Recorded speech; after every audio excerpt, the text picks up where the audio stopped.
backing music was used illegally. That XP was remarkable, unremarkable. He made the album to lift himself up and pull him out of the quagmire. Ain't we all, man? Ain't we all, brother? I went on a stag do to London the other year. Very special guest, XP from Flame Griller, the West Yorkshire rap crew. He's a top bloke.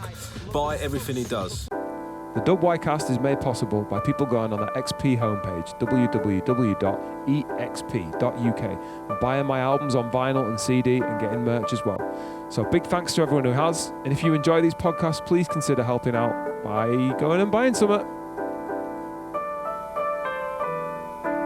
Welcome to Series 3 of the WYcast. I had to rap one. Don't look at me like that. I'm XP, producer, and I rap. Leads the wires where I hung up my hi-hat. And I did decide that the scene needs a push. There's so many dope artists who don't speak enough. My wife got me a Zoom H2. Cheers, love. So I roam West Yorkshire where the scenery's lush and talk to those involved in the hip-hop scene and what made them turn to rap when they were pissed off teens. Is it just to help them let off steam, or are they trying to live off it, graft endlessly and get some green? Either way, it's sick to be making music in dub-Y and reconnect the community with good vibes. Armed with a Zoom recorder, GoPro plus mics, I set up outside and meet people like Joe Snow, the legend from Defenders of Style, and he's just recently put a solo album out as well called Elephants, which was put out on Pang Productions and has been met with rapturous ovation in Australia, where the records are available, but you can't get them over here because he's now based in Australia. However, the guy has been representing dub-Y the whole time while out there. He's definitely been listening back to these podcasts and bigging everyone up who's been involved in these as well. So with the time that he came back from Australia briefly, I managed to catch him for a quick chat. So here it is. Joe Snow, how the fuck are you? Yeah, good, man. Mate, good. Amazing to finally have you, man, because you're repping Australia these days, bro. So we don't get you across here that much. And thanks for suggesting our first church of the WYcast there, St Chad's up in Headingley. Is this a spot for you back in the day? Why did you choose this one? Yeah. I mean, just basically all around here was kind of, it's just where we used to kick it as kids. Oh, right, okay. Yeah, and it was very much like, obviously, I've been watching a lot of a podcast and now the origin story is quite important to the start fully. of it. So, and I feel that Defenders of Style had a real, pretty much so this is part of the would you boys get together here and spit along with exactly what that was it. It was along with 30, 40 other little chavas from Lawnswood and just Headingley and Hyde Park and Burley and wherever the areas are around here. And and this was the place that everyone would meet, you know what I mean? So it was just you'd meet here, pick up a draw there, and then just go into the woods over there. Oh really? And, and it was you'd have the gravel, you know, when you just got mad names for places. It's they're all like the log. It's a fucking wood, but you know, if you said I'm at the log, everyone knew where you were. You know what I mean? Or the gravel pit, even though there was no gravel there. Or you know what I mean? The scout hut. I mean, the bench, which is where I wanted to fucking film, but they've obviously got rid of the bench. Got rid of the bench, probably because of all the reprobates that used to show that's up. It. They were fuck that. Yeah, not having 40 little. It looks pretty nice and cleaned up now. So it's, to be fair, they'll chase us off, man. What year were you born, bro? I was 87. 87. Oh, okay. So you're a bit younger, because I did one with Dan's a few weeks ago now, and he's 88. No, he's 88. So I'm you're actually older than him. Right, fair. I'm start of a year and he's end of a year. So but you were in the same year. Yeah. Right, I get it. So that and is that so? Were you what was the journey to rap for you, bro? Were you interested in it before school, or what was the crack? Yeah, I mean, everyone's always got cool stories for this shit, but I think realistically, when you're our age, I didn't have an older brother or nothing, you know what I mean? So it's probably you watch that Simpsons Fresh Prince thing, you know what I mean? It was probably probably the first time I was introduced to rap music. That the Simpsons? No. It would have been Fresh Prince. You know what I mean? Just straight after the Simpsons, 6 till 7. That was it. So realistically, that was probably the first time I had. But no, really, I went to school at Quarry Mount in Woodhouse, and there was a teacher there called Andrew Howdell, absolute legend, staple of the community there, man. And he just kind of understood the area and realised that there was a lot of people there that could probably get a lot out of hip hop. Right. He bought my mum a book called Scribble Boy, because he saw that I was into drawing loads, which is, I mean, these days Scribble Boy would be a street artist, but street artists weren't really about back then, so he was a graffiti writer. Yeah. It's a children's story about a writer, basically. Man, never heard of this. And then he did breakdancing lessons and just and just introduced hip hop to everyone. What was really. the dude's name? Andrew Howdell. Andrew Howdell. Is he still in the game now? I mean, I doubt it. I doubt he's. The last time I saw him was at Burley bus stop. a bus stop over in Burley. And I remember he got on the bus and he was like, "Remember, we won't let the bastards grind us down," and got on the bus. And I was like, that was the last time. Because he was really on a level, you know what I mean? Like, yeah, absolutely amazing guy. And he introduced, I think that's a similar story to a lot of people that came through Quarry Mount at those days. And like, right, yeah, and yeah. so that got you on a road to, well, graffiti sounds like, for starters, because you're a big graph head, aren't you? You did a lot of writing back in the day, still do. Yeah. I mean, like, just it's more just like chill spots and like it's more painting graffiti stylized lettering. You know, like it's like realistically, I think graffiti is the illicit mark of something on a surface in it, and it's like I'm not. You know, I'm a 40-year-old youth worker these days. You know, it's like I'm not active. So yeah, it's like it's always played a big part. When does the writing come in then? Like, was that off the back of what Andy Howell showed you? Yeah. I mean, like, so it was then around like it was my 13th birthday, I reckon, and my mum asked my cousin what I should get, and my cousin's a little bit older, and and he was like, "I'll get him KRS-One self-titled and." DJ Hype classics in the mix, like the Jungle CD. I'm not just kind of paved the way for like my teenage years. Was like they were the CDs you got me, and like the life that you'd live after finding those 2 CDs at 13 was kind of. And did you start? And were you listening like? Because what I used to do when I first heard rap and first was sort of writing, it was almost like in my head I was like, well, I've got the guest verse on this. Yeah. Do you know what I mean? And you'd always writing these shitty little raps, but it's like that would then, you know what I mean, almost emulating what they were doing, and then it sort of became your own. Is that a similar process? I definitely remember doing like jokes, like freestyles in a KRS-One voice or whatever. And, like, nice. You know what I mean? But like, I think basically, I mean, around here it would have been like we're all just kicking it and like Jordan Tolson or Christoph would be dropping a really bad beatbox, and then just everyone would kind of just be like rapping, and there was just like a small group of us that just you know what I mean, just took it a little bit more seriously than everyone, like kind of wanted to do it in our spare time as well. Like we'd start going up to my boy Elliot's house because he had decks, and like and we'd kick it at his, and then you know what I mean, record and play on the tape player, and then rapping through the fucking headphones. Classic. And like making little mixtapes and then just spitting like basically just spitting the same raps we had, but over like the 4 different instrumentals that he had on his vinyls. Yeah. So it was kind of started doing that, and then I mean there wasn't really. I was talking about it with Jack, and it was like there wasn't really outlets to go out and do music. Like music wasn't something that you could do as a teenager if you didn't have money and access to studios and stuff. It wasn't like I do like loads of youth work now, you know what I mean, and like do a lot of work in schools out in Melbourne, and like a lot of like after school clubs and youth workshops, and literally the amount of fucking good studios they've got, like it's mad. And it was just like that wasn't on access over here. So man, it was always kind of just something that we did. And then I mean I think it was on Tricky's discussed on his like maybe his 17th birthday, something like that, 16th birthday. His dad got him like 3 hours studio time, and we went and put down our first proper song. No way. Like, What was the studio? Do you remember? I think it was down in Kirkstall.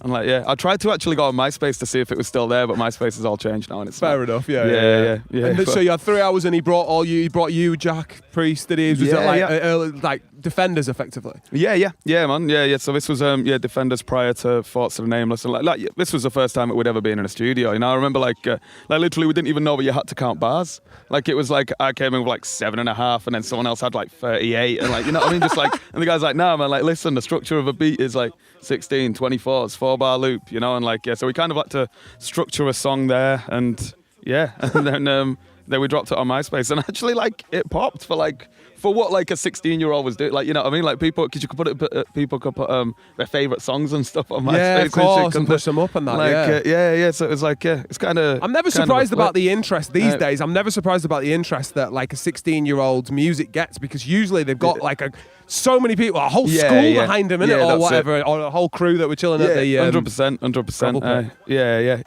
That's it, and it was so it was kind of like. Yeah, man, it kind of started there, really. That gave you the buzz. Like, so were there gigs? So did you ever perform live other than like beatboxing and stuff before that, or was that?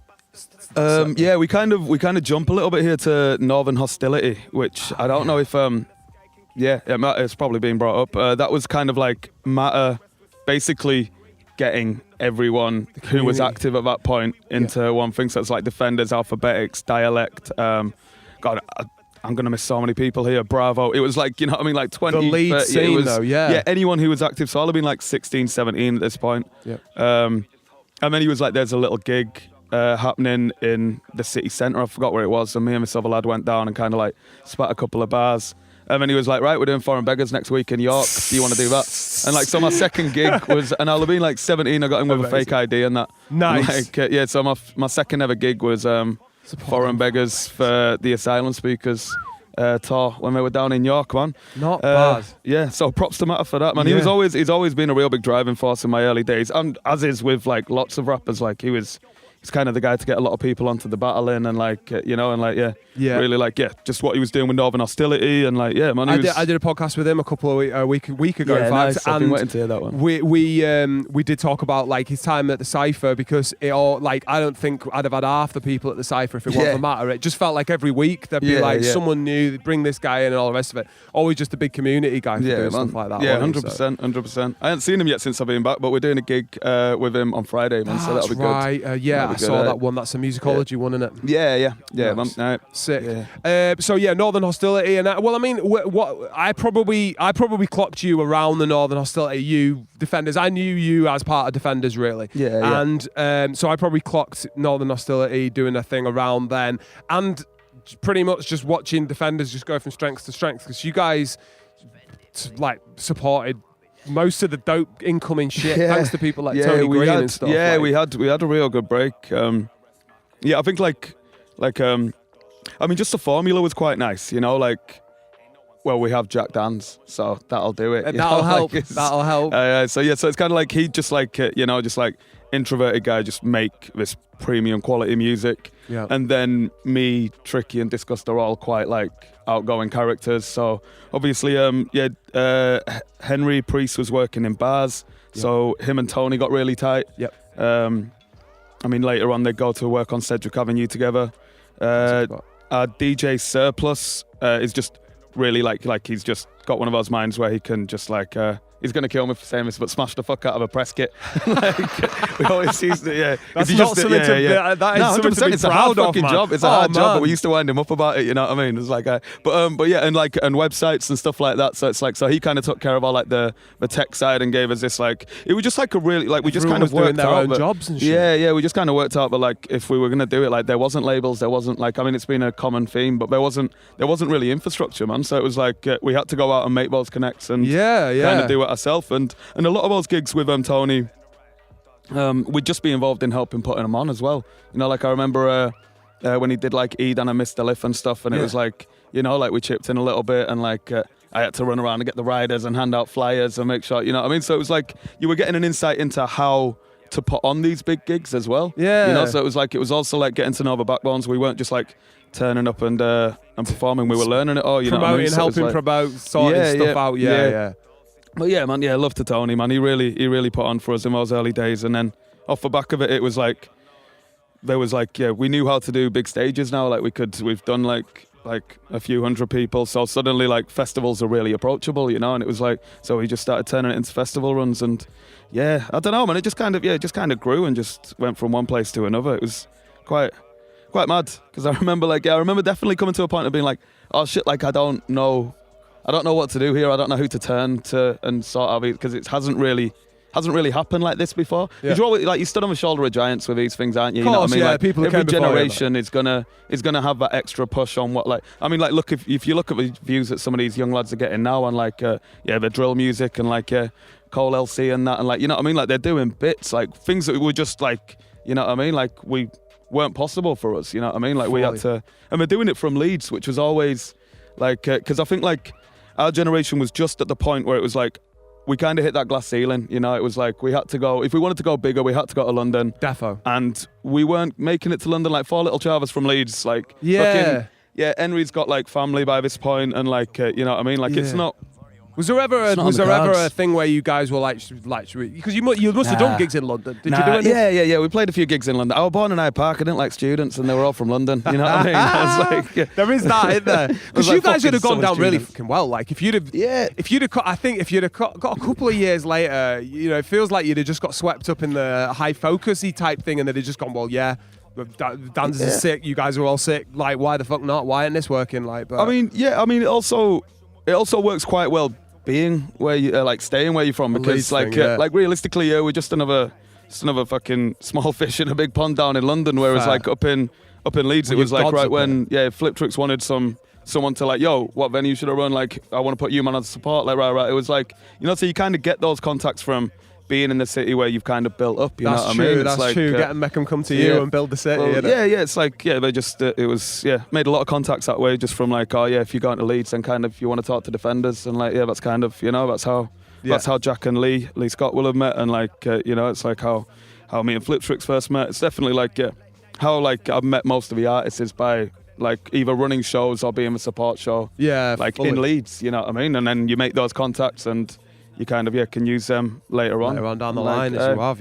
Man. You've got a similar kind of thing to me in that like a majority of your earlier career was part of collaborative projects that you may have been like pretty much running, but at the same time, like Joe Snow as an individual was always part of like, the umbrella of Defenders of Style. And I had a similar sort of thing, even though I'd kind of made it that way, like Flame Griller, ExP, and all the rest of it. And at the time we got into the cypher, I think we were all trying to sort of establish ourselves individually as artists and stuff.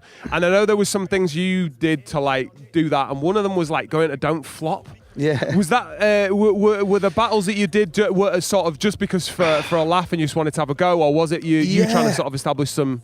Yeah, I mean, separation? like I've always enjoyed battling. Like it was something that like just when we used to kick freestyles and that, I got it. I was like that set up punchline. It was like quite I could just do it, and so I'd entered a lot of freestyle battle tournaments like growing up, and just doing like little ones, like if there was ever one on, you know what I mean, then I'd get involved, and I always enjoyed it. It's like, it's just a mad rush that you don't get from when you're performing, like especially when you're performing with a crew that like, and we've done so many shows together, and it's like easy street. It's not gonna like, even if it fucks up, it's not gonna fuck up, you know what I mean? Whereas like when you do that stuff, you're like, it's just high adrenaline, like, and again, Matt was a real big pushing cause. He was like, look man, just fucking do it, like it's worth it. I think I like what I learned from Matt, like like confidence, delivery, like understanding to stand on my ones, and being like I definitely got a lot from battling. I don't like my battles, I went in very I won a couple, lost a lot more. Like, I was kind of did you do it? How many did you do in a total? I don't know, probably like like 6 or 7 maybe. Fair dues. But I kind of like I just had this like this arrogant attitude, I think, looking back. I mean, I was a young 21-year-old lad, so it's very easy to fall into that. And I was You're like King of Stella back in 2012, man. When they don't sell it in Australia, man. They don't do 500 mil cans of Stella in Australia. That's why you're working with kids straight-laced. Yeah, that's it. That's why I had to leave. I was like, this stuff's dangerous for me.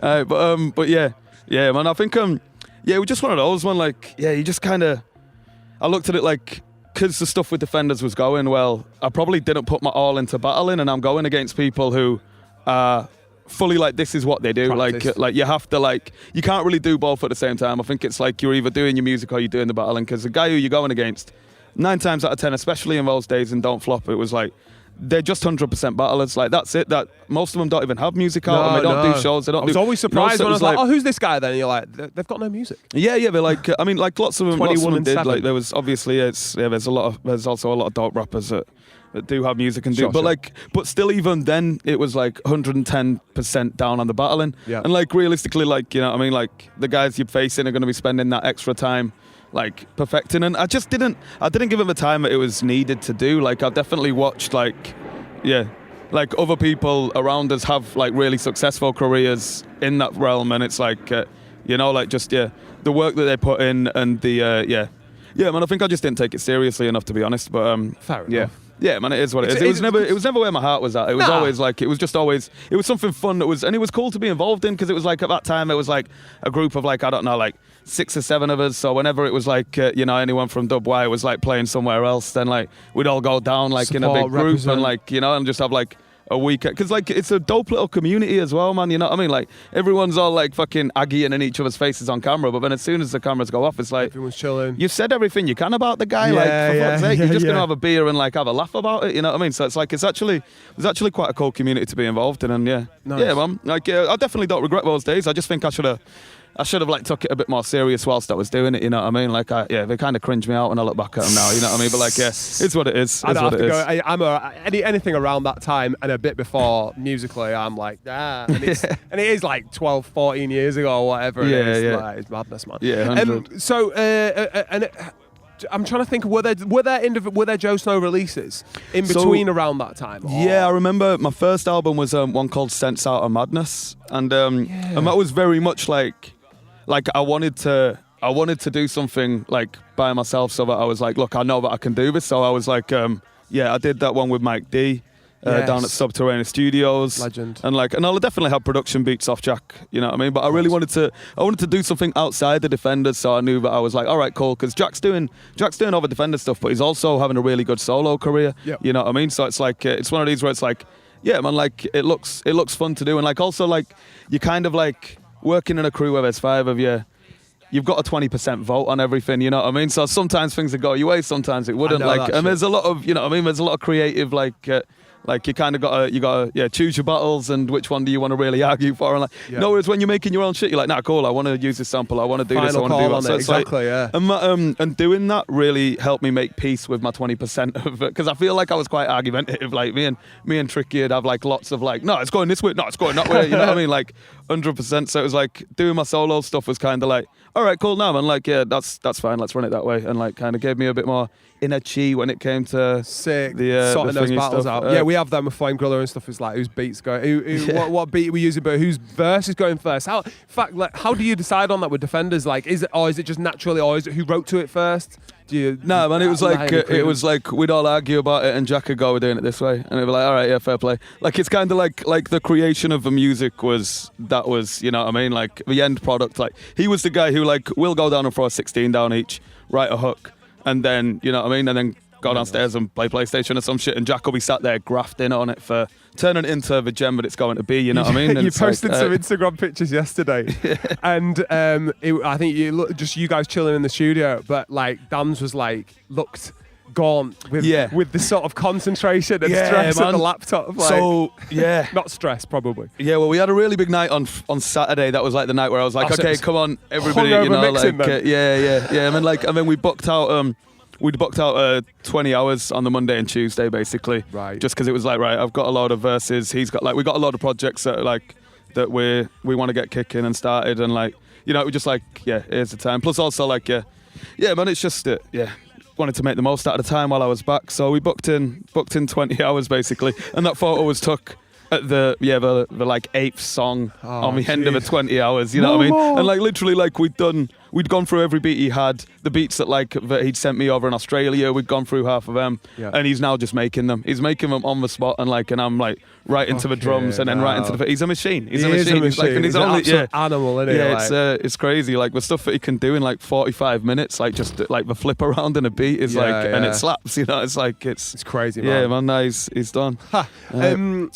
So we're talking about the Joe Snow solo stuff, and you did that album that kind of gave you a bit more. So was there a sort of point where, because it did feel like Defenders, you sort of alluded to the fact that Priest had started having a family, and was there a point where Defenders kind of went, well, let's chill this out a little bit, and then you had to make decisions yourself musically? I think it just kind of happens naturally, doesn't it? You know what I mean? It's like, it's one of those where it's like, I mean, obviously I left Melbourne when I was 27. Right. So I can't remember what the last release was.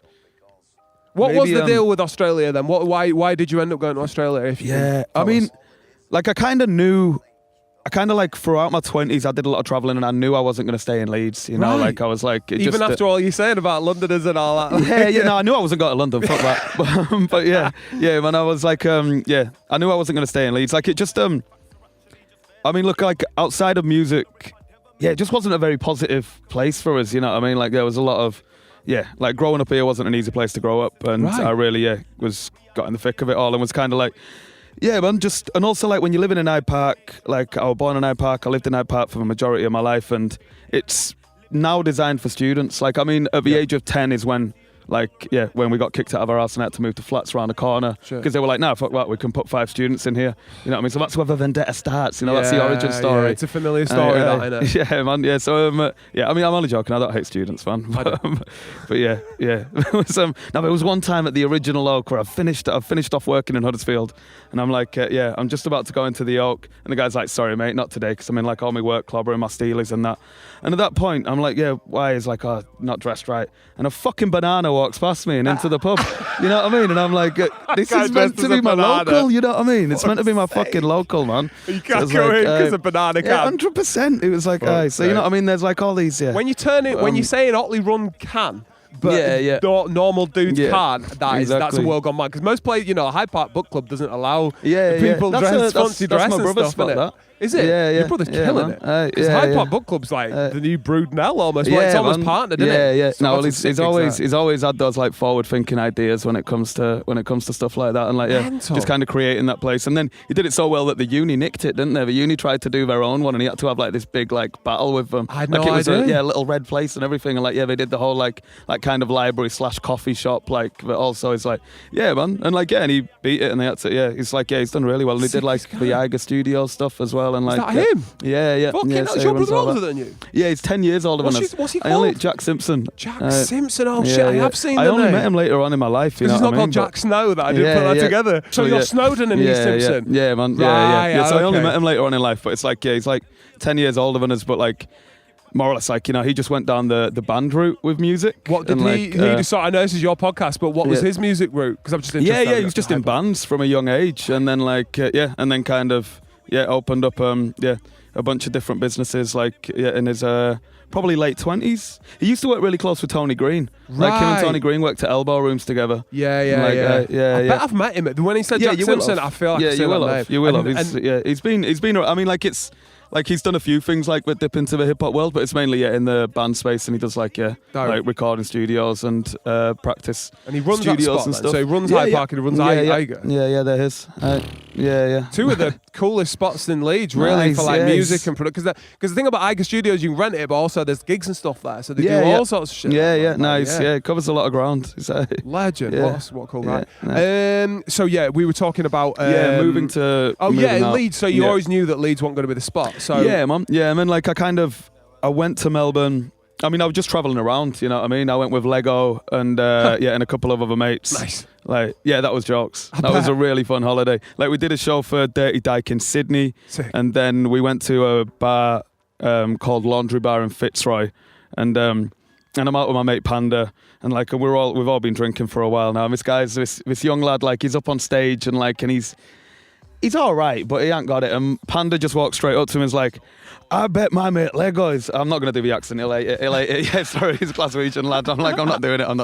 But he bounces up and he's just like, yo, my mate Lego would beat you in a rap battle. And obviously this guy's like on stage, and he's like, $100 says my mate Lego. And he's like, he's got to do it, hasn't he?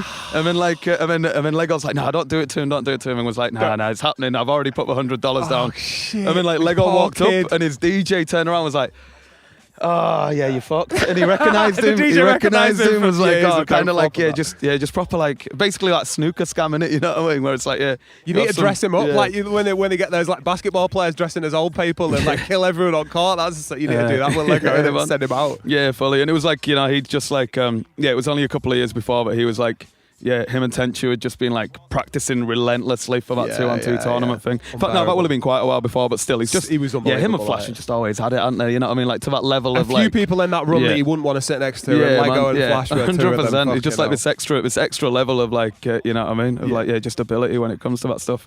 So that was Sydney, were it? You said. So Sydney was a Dyke show, and then and then we did I just had mates that were living out in Melbourne. Were you just like this is it mates helped as well, or when you got there does it feel right? Well, it's kind of like when you're traveling, you know what I mean? Like, you got a Sydney, you get your Harbour Bridge photo, you got a Bondi, and you're like, all right, we'll go pub. You know what I mean? You're kind of like, whereas when I went to Melbourne, like straight away, you know people that live there, so we're like, nah, come and check this area out, and like these are the places to go, and like, like just Did it always feel right then? Was it hands down. It was like as soon as I was there, I was like, yeah, man, like this place is, it's dope. It's dope. It's got like an amazing scene for hip hop.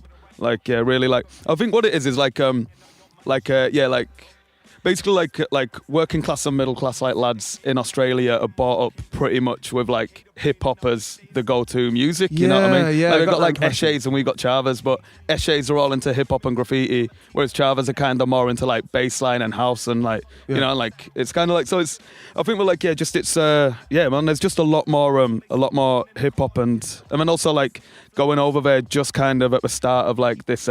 The world's eyes are kind of looking at the UK now, you know what I mean? I For like see. the drill scene and the grime scene and stuff. And like I was like going over there just then, so it was a good time to be a UK rapper abroad. Yeah, you know what I mean? yeah. Well, It's it like- seems so. Obviously, I'm very much outside looking in on sort of that because I've sort of seen that on Instagram of like what you've been doing out there, and it does seem like you've just gone from strength to strength in terms of like your the interest for your safe. music individually out there. Yeah. So that was done through. You've got a record label called Pang Productions. Is Yeah, that yeah. Did you set that up or did No. they get you on board? Right. Pang's been established in Melbourne for well over 2 decades now. Sick. Like yeah, man, that was really serendipitous. It's a mad story that I mean basically when I landed in Melbourne, I just put up a Facebook thing. I was like, who should I work with? And Mus Volkov, whose label it is, his name just popped up again and again. Yeah. Basically because the Defenders fans also listen to Pang, so there was like that Sick. connection that worked quite Crossover. well. What I found out a few months later was my boy Adam Coots had actually gone round like 3 weeks prior, and when they're all just like chilling and playing tunes, he was like, "Oh, check these guys out," and played them some Defenders of Style Sick, shit. Like, that's and fortunate. yeah, man, and like, I mean, literally like 2 weeks later, I hit him up and he was like, hit up Adam and was like, "Man, you'll never guess what? Joe Snow from Defenders literally just hit me up, and he's in Melbourne." Amazing. So I just started working with I did a song for his album, and then I did a collab with him and 1-6. And with Coots and 1-6. And man, I just kind of took it bit by bit. And I'd been slowly working on an EP, which I'd started in the UK and then dropped, and then finished in Australia. Which one was And that? What was the name of I Know You Know Me You. that? That's it. Yeah. I heard that one. Yeah. Which I think it's tricky. It might be rusty. Well, basically, someone was on the back of a bus, and Miss Chava turns around to him and is like, "Yeah, you. I know you know me, you." You know, and it was just like instead of going, "Do I know you?" You know what I mean? Like it's just like the most like Chava way of saying like, "I think I recognise you." You know what I mean? I was like, I loved it. It was just such a beautiful phrase. I was like, yeah, safe. I'm having that. Yeah. But yeah. Yeah, and I asked Musty if he wanted to put it out, and he was like, "Yeah, man." So yeah, dropped that on the DS Bandcamp and then through Pang. Yeah. I mean, yeah, man, just been slowly picking away with them for the next. How did you? 10 So years. my understanding of Australia is you got to fuck off in X amount of time. How did you sort all that out? Yeah, man. I mean, like at one point, my partner's from Sydney, Right. so but at one point I was like, well, we're gonna have to go back to the UK. You know, so like, and I was like, I can't take it to Leeds, you know, so like we were looking at different places. Why can't you take it to Leeds? Because I mean, it's Don't just take one of those. students. Yeah, no, well, it's one of those that, like, yeah, you know what I mean. She's a Sydney lass. I can't take you like, fuck.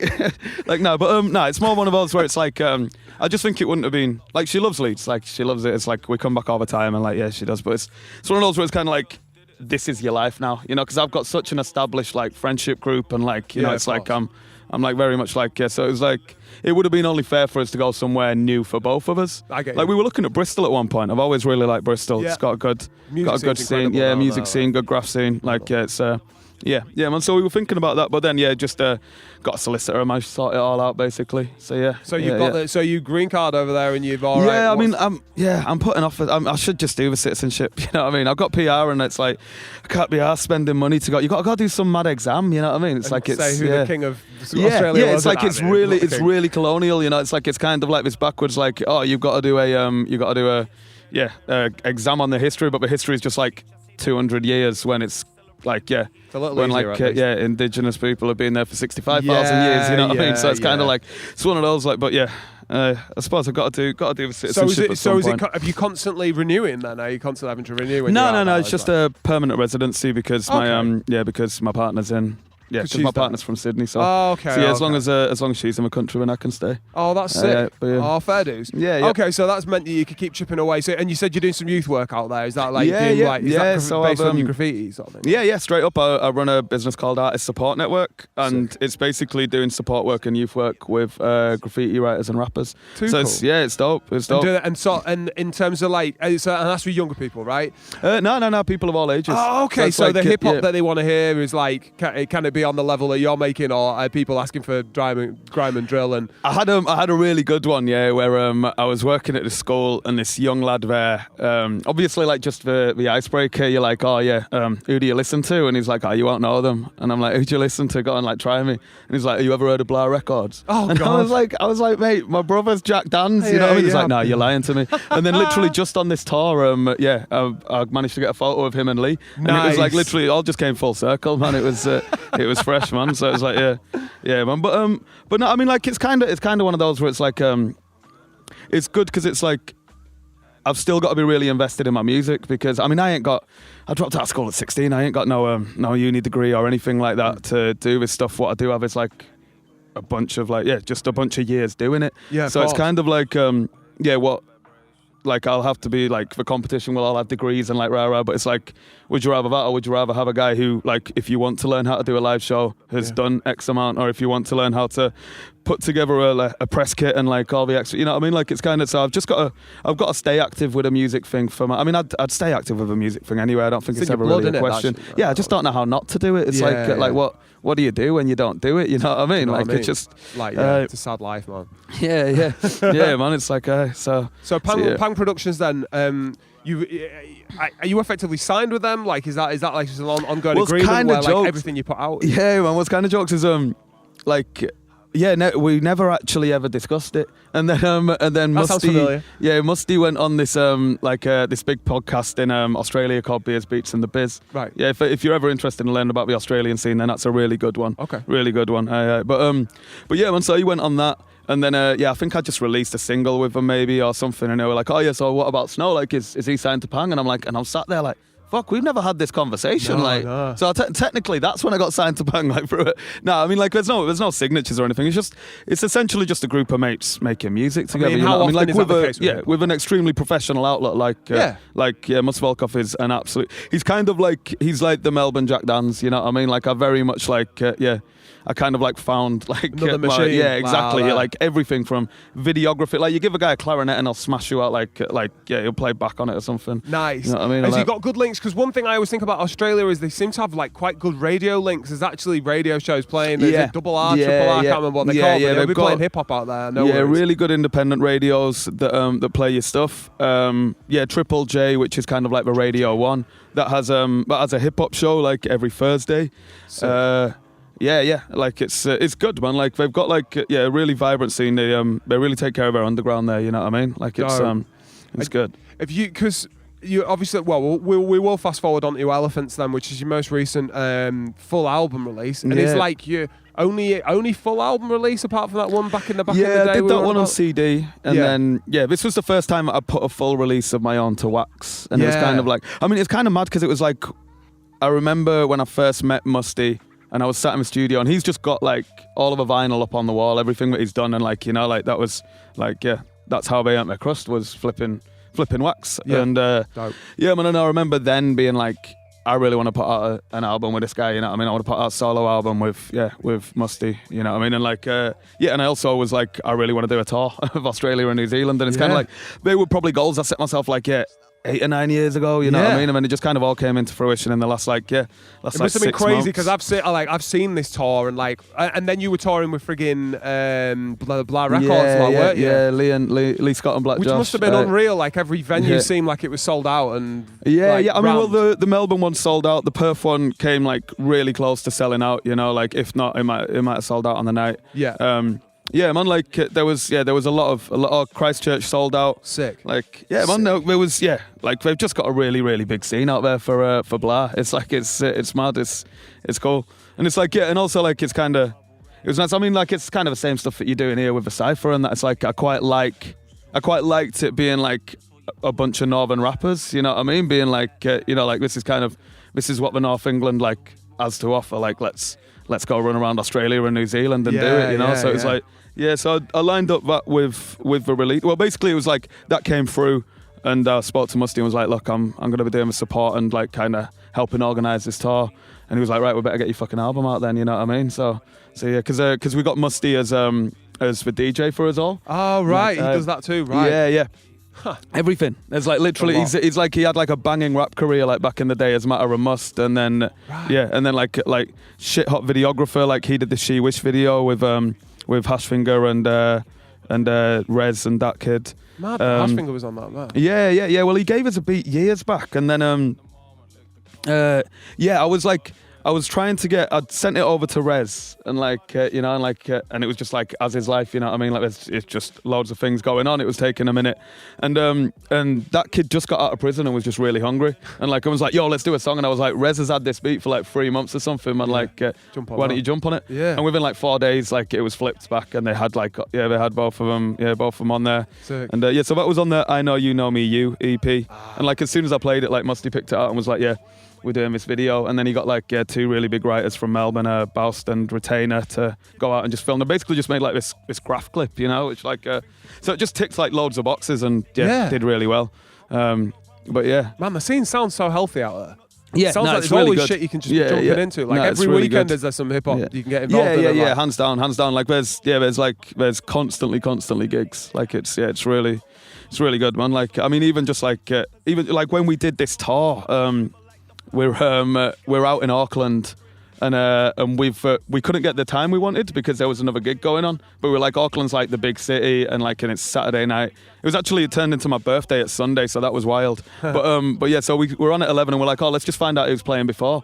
And like D, who I'm running the tour with from New Zealand, he's like, some Australian rapper. We're like, He's like, Complete. And Complete's like this rapper from I think he's over Perth sides. Right. But basically like we both had like a mate, Greeley, as a mutual friend, and we're both playing this gig, like booked the venue at the same day in the same, like in a different country. Yeah, you know what I mean? So I got to go check his set and chill with him for a bit after, which was cool. Dope. Like yeah, man. But yeah, there's just so many active artists right now. You know what I mean? Like it's got a really healthy scene. Yeah, really healthy. And they really seem to be embracing you, man. Like I mean, I'm basing this on Spotify plays, and also the fact that you're saying your vinyl shifting and stuff like that. There's obviously a really healthy a hunger for your music as well, man. Like as a UK rapper out there. Yeah, man. I mean, there's also Pang has that kind of that die-hard following, you know, of there's people who will buy every wax that comes out, which is obviously really nice when, you know, you're like, all right, cool, well those 50 people are going to buy those. Yeah, you know what I mean? So man, they're worth their weight in gold, aren't they? They can even cover the costs a lot of time, those people you need. No, it was wild doing these blast shows and just realising how many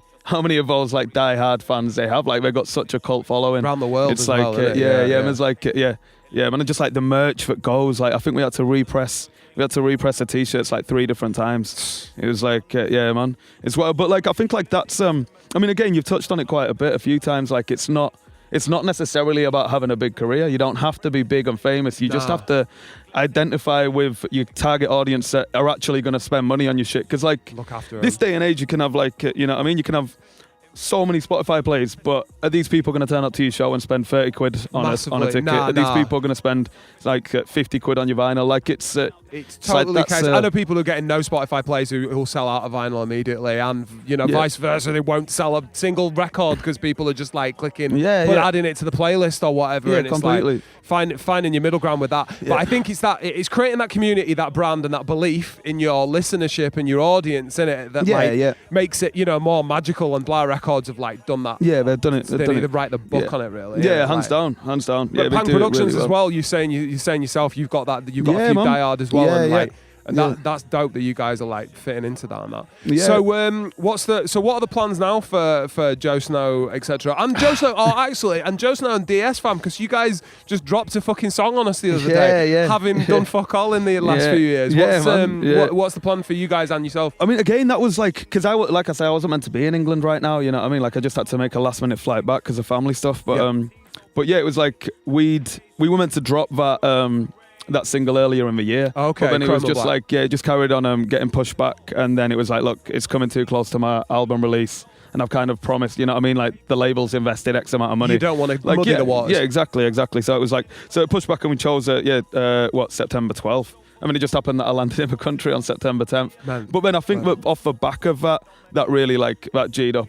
You know what I mean? It was like it was good. It was good to see him, and it was like, yeah, cool. It's getting a nice response, and good to see that that people are still hungry to listen to it. You know what I mean? Like it's the longer you leave it with people, if you create, obviously you guys had a really good name to start with, and I think the longer you leave it, the more people will. Yeah. Kill their own mums in order to get just to hear that song. Like, it's wild. It's wild. It's good, man. It's good. It's like it's healthy. And like, all the lads are always still making music. It's just like, just getting all four of us in a room, like it's just hard. You know what I mean? Like it's kind of like we've all got lives outside of music now that kind of need to take priority. You know, like we're not 20 anymore with no responsibilities. It's like you have to prioritize like what's going to pay your mortgage and your family and like all of these things. And music has to take a level down because sadly we designed a way of it to not pay us anymore. You know what I mean? True. Like but you got the internet. You got the internet. It's not like you couldn't put a verse down in Melbourne, send that over, and everyone else. Hands down. I mean, that's how we did the Death Sentence. Like Death Sentence 1 we did through COVID, and that was very much like me and Jack just working over through COVID over the internet. It's not the same though. You know, it's like spending those last like 20 hours over the last 2 days in the studio with Jack, and just like, you know, it's like just like by the end of it, it was like literally we were saying, we were like, man, the last two things we recorded were just like I wish we could have done a third day, you know what I mean? Because it was like, I mean, everything was like nice. I was happy with it all, but like you really just find yourself in the pocket and in the groove of things, you know what I mean? And it's like it's one of those where it's like we had that all the time back in the day. Like we could kind of just do it whenever. Love that feeling. And like, man. Makes you feel like a real musician, doesn't it? When you're doing that shit, you just involved in it. Yeah, and just like just bouncing off each other and you can't really do that over Facebook chat. You can like say ideas or whatever or like thingy, but it's like you can't just be on the spot and be like, yo, pitch that bit down, or like, you know, just like just having like that back and forth where like you actually create something together rather than just here's my verse, do something with it. Here are my notes. You know what I mean? Just exactly. To-do list of things exactly. Yeah, man. So, will there be more Defenders of Style? I guess is my first question. There's definitely talks on it. You know what I mean? Like there's never like it's not one of those where it's like we're never going to retire it. You know what I mean? I think I kind of feel like that when people retire anyway, it's pointless, you know what I mean? Like it's only to say that they're not retired and they come back and do exactly. It's like realistically, like I woke up one morning and was like, shit, I haven't played football in like 10 years, and at one point I wanted to be a football player. Yeah, I guess I don't play football. I guess I've retired from football. Yeah, imagine you know that on Facebook. Yeah, exactly. I retired from 5-a-side. Age of 37. I think I've retired from football now. But it's like, it's kind of like, I think that it's like if you need to say you retire, then it's like, you know, like there's obviously something inside you saying that you still want to do it. So like, just a day that you naturally don't do it because you just don't want to do it, or because you've got other shit going on, and that doesn't. Yeah. Then that's a natural progression, and that's never going to happen with Defenders. I don't think. We never got any DS wax, to my knowledge. We did Nosedive on wax through Pang Productions, which was in Australia. Yeah, I'm gonna say I've not seen one out here. That. Yeah, man. Right. I mean, like, look, it's a long one. It's like even just with elephants, you know what I mean? It's like the postage and packaging to get it back to England. I wanted a copy. I should have asked you. Yeah. Well, I couldn't. I had a few people asking us, but I couldn't. Because it was a last minute flight. We didn't. And we were going through different airlines. We couldn't get the pack on luggage. So literally, like, and my partner's like, she's like, yo, you know, you're only having half of your check-in, you know, because I need the other half. I need 1.5. You get half. I was like, well, there's no records. And like also just fuck bringing like 4 wax, 5 wax, like in your. Like we're just gonna snap by the time I'm there. That's reasonable, I mean? Man. It's not like you won't sell them and that, innit? So, but so DS Family need some UK wax in that case. Yeah, man. And then what about yours? What's the future with you? What's the future with you now? What are you hoping to achieve now? You just put that out, man. Because it feels like you've got places to go. Like you know what I mean? Like you're doing so well now. It's definitely. Yeah, man, you definitely caught me on a high. You know, like I mean, we could have done this like 3-4 years ago. Yeah, and like, full calls going you know on. what I mean? I'll just be like, I'm just chilling, like just making like you've definitely caught me on like where like it's like, all right, cool, you've just done this and that, and like just put a sick album out. So I mean, obviously, like it's what's been really nice. I mean, it's fucking hard. It's hard work, man. Like, just even the tour stuff, man. It's like. You know, you're doing like 4 shows like straight back to back and like 6 a.m. flights and like just living in airports, and then you have to like get on stage and like it's fucking hard graft like this. Yeah, 100%. Yeah, this independent musician shit, it's like it's not easy. So like I'm kind of looking forward to just going back to my youth work just for a bit and just being like like chilling and like you know what I mean. But yeah, definitely like later down the line, I'd definitely be up for doing more big tours and like you know like. I think like realistically, as far as the music shit goes, it's like it's something that I'm always gonna do. I've always made music. I always will. Yeah. Whether I press it to wax is whether people are buying the wax, whether I bother putting it up on streaming sites is whether, you know what I mean? Like, it's kind of just like depending on the following of whether people want it, you know, then I'll act accordingly, but I'll always make music. I don't think there's a day that I could be like, I'm not going to really make tunes anymore, you know what I mean? So it's like, yeah, man. Legend, man. Let's casually go with it all. Well, listen, thanks for representing Dubway in Australia for starters and spreading the good word and being 6 foot. And for the brief time that you were over here, appreciate you joining us, man. Nah, so safe, man. Big up, I'm glad we could do it, man. Safe for having us. Sick, big Legend. That was Joe Snow. Great to see him. Great to have a chat with him while he was briefly over. Yeah, absolute hero of the game. Go check his Elephants album out. Until next time, big up.